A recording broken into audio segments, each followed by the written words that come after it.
ئەو تەپە دووەرە سپیەکە نییە بۆ وای باڵانزیە. بە ناوی هونەرمەندان و ڕۆشنبیرانی ئامادەبوو سڵاو و ڕێزی خۆمان ئاراستە دەکەین.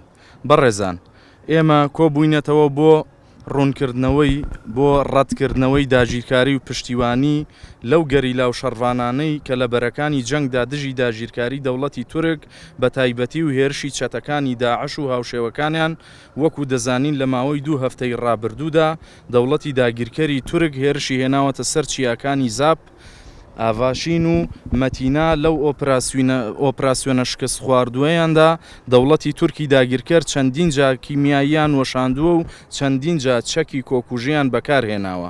ئەوە جگەر لەوەی کە سەروەری خاکی عێراقیان پێشێل کردووە و بە ناوی هەبوونی گەریلاکانی پێکاکاوە بە ئامانجی ئەوەی 50 کیلۆمەتری دیکە بێنە ناو قوڵایی باشووری کوردستانەوە.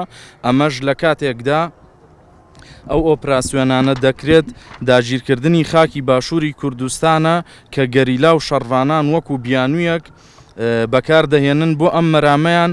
ئۆپراسیۆنێکی دیکەی دەست پێ کردووە و لە بەرامبەردا گەریلاکانی کوردستانیش بەرگریەکی بەهێز و ڕەوایان کردووە و تا ئێستاش شەڕ بەردەوامە و ئێمە کە ئێستا قسە دەکەین گەریلاکان لە شەڕدان لە دژی داگیرکاری دەبێت بڵێن.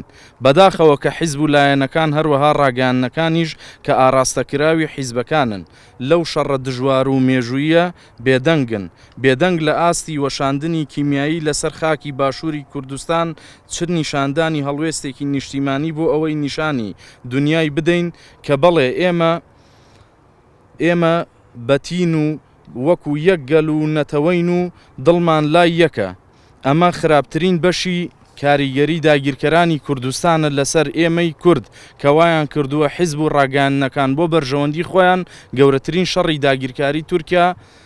داگیرکاری تورکیا لە گەلی کورد دەشارنەوە بە بێدەنگیەکەیان. شەقامیان بێدەنگ کردووە. هەمومان دەزانین کە 100 ساڵە داگیرکاری لەسەر خاک و کولتور و زمان و هوەری ئێمە بەڕێوە دەچێت تا گەشتۆتە ئەوەی کە بچووکترین پێداویستیشمان لە دەستی نائەمینی ئەوانایە پێمان بگات.